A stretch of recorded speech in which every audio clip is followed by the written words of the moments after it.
Hey folks, how you all doing? So today I'm going to do another ranking video. This is for the 18 singles released by the Jam between 1977 and 1982. This is going to have a bit of a twist on it because originally I was going to do a video of all the B-sides of their singles, and there was about 25 of them from memory, which I was going to do. And then I thought, oh no, maybe I'll just do the A-sides. And then I remembered that I did the Jam A-sides of singles on my previous channel before it got hacked and disappeared into the ether, basically, or cyberspace when it got deleted. So this time I thought I would do another one, but it would be all the tracks on singles and how I rate the single as per all the songs, so the A-sides and the B-sides. There's my little dog there. She's having a bit of a stretch and a shake, but she doesn't want to be on the video. Yeah, so that's what I'm doing. So it's going to combine the A-sides and the B-sides, and I've ranked each song out of 10, and then you divide it by the amount of tracks, and you get an overall score. So it makes no difference whether there's, it's like 6 songs on the Beat Surrender EP, or just 2 songs on, All Around the World, for example. And it's fair for the A-sides and B-sides, especially with 8-Bomb Wardour Street and Precious both being B-sides, and Dreams of Children as well, and becoming double A sides. So that's the way I'm doing it, and it's quite remarkably different results, including the B sides as just the A sides, because a couple of them that were lower last time are a lot higher this time, and a couple of them that were higher last time are now slightly lower.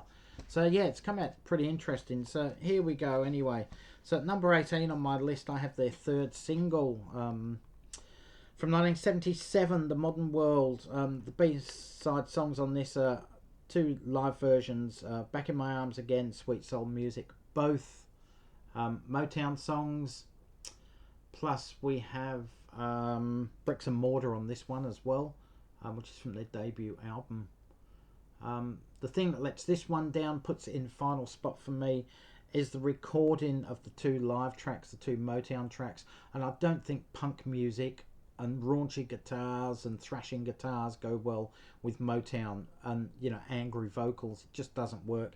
So that's what lets this one down for me, and this one ranks at 4.5 out of 10. It's the only one of their singles where overall I do not like it. Next up at number 17, I've got their 4th single, News of the World, which was released in 1978. 2 tracks on the B-side, Aunties and Uncles and Innocent Man. I do really like Aunties and Uncles. I think it's a far better track than the A-side. Innocent Man's pretty good. News of the World is pretty good. But overall, this one comes in at a 6 out of 10. Number 16 on my list, I have their second single, 1977's All Around the World, back with Carnaby Street. I was never a huge fan of All Around the World. It does rank approximately where it would have been in my previous list anyway. It's a good song. It's not a great song. Carnaby Street, yeah, it's okay. There's nothing outstanding about that. That's why and it comes in at 6 out of 10 also. Number 15 on my list, I have Just Who Is the 5 O'Clock Hero. It was their 15th single, was released in 1982. It wasn't a UK release single. It was an import, available on import, and it made the British charts as a German import or Dutch import from memory. The B-side of this, I do love this song, by the way, Just Who Is the 5 O'Clock Hero. I absolutely love the Great Depression as well. That, in fact, I love that better than the A-side. The thing that lets this one down is their cover version of War. They did a couple of them later on, 1982-ish. I never liked Edwin Starr's original of War. I just don't like that song at all. In fact, the only version I do like is Frankie Goes to Hollywood's cover version on their Welcome to the Pleasure Zone album. But that really lets this one down. But it does come in at 6.5 out of 10 overall. Number 14 on my list, we have their 9th single from released in 1979, Eton Rifles. I love the album version of this song. It's probably another half a minute longer, isn't it, than the single version from memory? Close to it. From Setting Suns. I think it's about half a minute to 3/4 of a minute longer than the single version. I don't like single edits of songs, period. The B-side of this is Seesaw. It's a good song. Eating Rifles is a good song as a single. Had it been the album version, it probably would have ranked a lot higher. This one's 6.5 out of 10 also. Next up at number 13, this might surprise some people. We have their 10th single, 1980. There's the psychedelic edged B-side with backwards guitars of Dreams of Children, which is what Paul Weller wanted to be the A-side. Plus the standard jam sounding Going Underground on the A-side.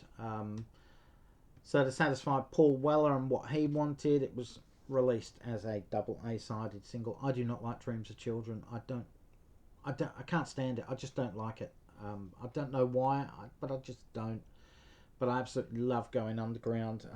This one does come in at 7 out of 10. Had it just been the A-side, it would have been a bit higher than number 13 on my list. Number 12 on my list, taking into account the A-side and B-side tracks of jam singles. I have their debut single, In the City, from 1977. I really like the A-side. That would probably come in at about an 8.5 out of 10. Taking My Love comes in at approximately 6.5, 7 out of 10. So overall this one comes in at just over 7 out of 10. Next up at number 11, I have their 5th single, 1978's David Watts. Again,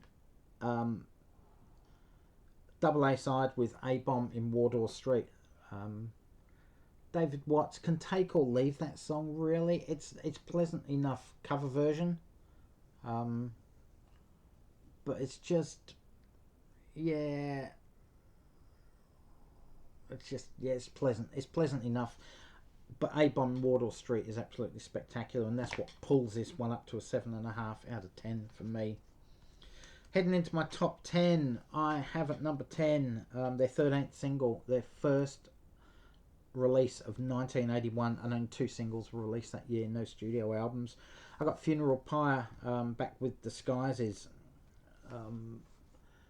2 really, really good songs in my opinion. I don't know which one I prefer. I love the drumming and the percussion on Funeral Pyre and the darkness of it, but I also love Disguises. This one comes in at 7.5 out of 10. Number 9 on my list, as we're heading into the top 10 of the A-side and B-side combinations of jam singles. I have from 1980, and it's their 11th single, Start, backed with Liza Radley. Now for me, Liza Radley is a 10 out of 10 track. There's no two ways about it. Absolutely magnificent in my opinion. Start, however, is a very average song. It's basically a musical cover of, or plagiarism of, Taxman by the Beatles. Don't know what the laws of plagiarism are, or how they work, or how many notes per bar or whatever has to be plagiarized, but this is a complete rip-off musically of Taxman. So I don't really like Start overall, but Liza Radley lifts this one into 9th place, and the single comes in at 8 out of 10 overall. Next up at number 8, we have their 6th single. This was released in 1978. I have Down in Tube Station at Midnight, backed with The Night, which was a Bruce Foxton song from memory, and So Sad About Us.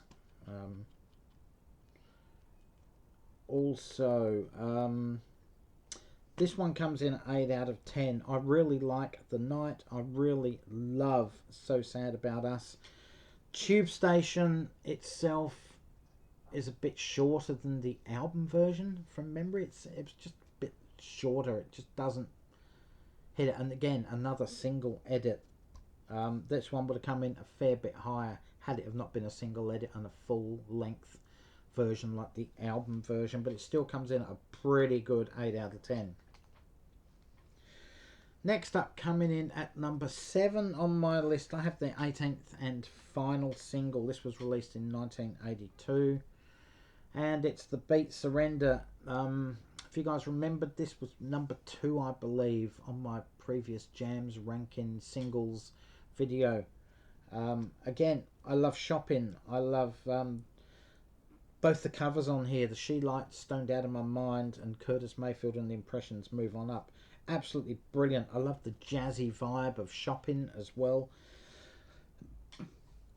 Those three songs come in at a perfect 10 out of 10 for me. Beat Surrender comes in a 9 out of 10. But the one that lets it down is War. Again, I just don't like it. That would rank at a basic 1 out of 10, which pushes this down to an 8 out of 10. Had it not been for that track, this certainly would have been a lot higher.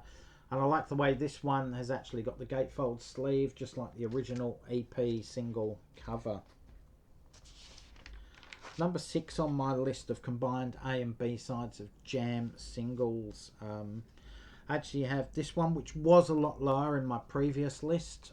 Absolute Beginners. It was released in 1981, their 14th single.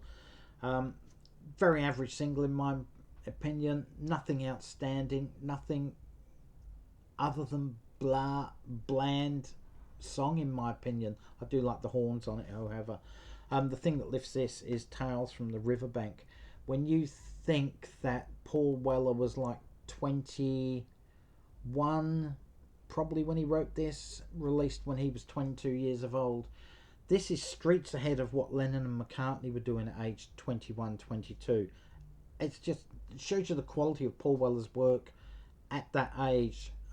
He's certainly at his peak, and he's certainly made a lot of great B-sides, and Tales from the Riverbank is just absolute masterclass of wordplay and songwriting skills in my opinion. This one comes in at 8.5 out of 10. At number 5 on my list, I have their 15th single. This was released in 1982. A Town Called Malice backed with Precious, which was a double A side. Precious has that funky vibe to it. Town Called Malice has the Motown influences attached to it. Really love this. Love both sides of this. Actually prefer Precious over Town Called Malice nowadays, because every time you see Paul Weller live, or there's a live clip, or you know, a live album comes out, Town Called Malice is continually on it. I get it. It's one of his great songs and a great show closer. But I've just grown to love Precious again. I really loved it back in the day, but it sort of went down in my estimation 15, 20 years ago, but it's getting back up there now. I really, really love it. This one comes in at an excellent 8.5 out of 10 as well. Number 4 on my list, I have their 8th single. This was released in 1979. When You're Young, backed with Smithers Jones. Had the B-side Smithers Jones had been done on the single with the orchestra and the strings version, this would have rated it. I absolutely love that. I know Richard McCook isn't too keen on the strings version. The guitar-driven band version would have sounded a lot better on the Setting Suns album, in my opinion. It really would have fitted with the album better, and the string section should have been put on this, but I think they did it the wrong way around. When You're Young is an absolute classic song. It's really uplifting. It's, you know, it has the exuberance of youth, and that's what Paul Weller was very good at in the Jam. He knew how to project youthfulness, for want of a better word. I'm really sorry, but that's it. But this one comes in at an excellent 8.5 out of 10 still. Number 3 on my list, which would have been my number 1 Jam single on my previous video before it got deleted. But number 3 here, The Bitterest Pill I Ever Had to Swallow. Copped a lot of criticism for that, having this song at number 1. It's still number 3 in my list regardless. It's their 17th single, second last single. It was released in 1982. Pity Poor Alfie, a song about suicide of a teenager due to probably bullying, I suspect. You can read some of these words how you want. At a private school, whatever you want to call them. I don't know what they call them in England, but they're private schools here, private run schools. And then it morphs into Fever at the end, so it's got those jazzy overtones, which I really, really love. Absolutely magnificent single in my opinion. Actually slightly overshadows The Bitterest Pill at times, which was pretty much the way Paul Weller was thinking and heading in the Style Council way, which is what we're going to see the next year. But yeah, an excellent, excellent single. This one comes in an excellent 9 out of 10 for me. Number 2 on my all-time Jam singles list when you incorporate the A-sides and the B-sides. We have their 12th single from released in 1981. That's Entertainment. Again, like Just Who Is the 5 O'Clock Hero, this was not a British release. It was a European release, but it sold because of import. Because of the amount of import copies getting sold in the UK actually helped this hit the UK top 20. That's Entertainment, one of Paul Weller's greatest songs of all time. I don't think many people would agree that it wouldn't be in his top 10 tracks of all time. Even Paul Weller actually thoroughly rates this track. The B-side of this is a blistering version of Down in the Tube Station at Midnight. Both songs are almost perfect 10s. That's Entertainment is a perfect 10. Tube Station comes in around 8.5 out of 10. It's just a bit of the production that lets that down in my opinion, but the single still comes in at an excellent 9 out of 10. Which means my number 1 Jam single of all time, when you incorporate the A-side tracks and the B-side tracks, is Strange Town. This was their 7th single, released in 1979. This has all the exuberance of youth as well, and just like When You're Young, it's that same sort of vibe to it. The video is absolutely brilliant as well, with all the kids running around. It's just excellent. It captures a moment in English society, I think, and that's what Paul Weller's always good at.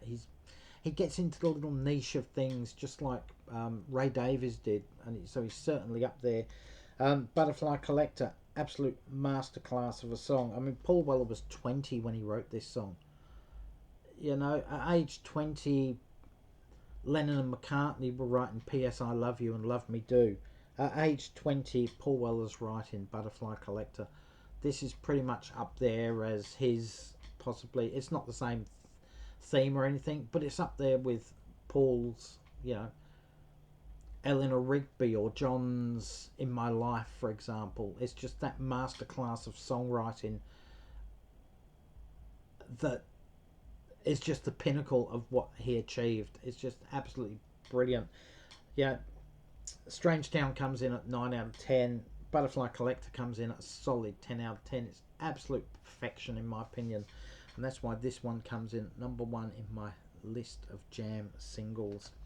Anyway, guys, let me know what you think with the Jam. Obviously, a lot of their B-sides rate just as good, if not higher, than their A-sides in my list, which I've explained why, the quality of the songmanship. Yeah, but songs like, you know, the Butterfly Collector, for example, Tales from the Riverbank, could never sell as singles, I don't think, in their own right. They had to be put on the B-sides, and they didn't really fit on their albums as far as their albums go, but solid craftsmanship from Paul Weller. He did that throughout the Style Council years as well. Most of the B-sides are better than most of the A-sides of Style Council songs, and to me that went right through to about 1998-99 with his solo career as well, releasing excellent B-sides of singles. Well worth checking out if you haven't done so already. Anyway, guys, thanks for watching. Sorry to bore you for the last 18 minutes and 42 seconds as we currently stand. Look, if you like what I do, give me the thumbs up. Hit that subscribe button down there. Leave your comments in the comments section below. Till next time, guys, stay safe. Take care. All for now. Catch you around. Bye, folks.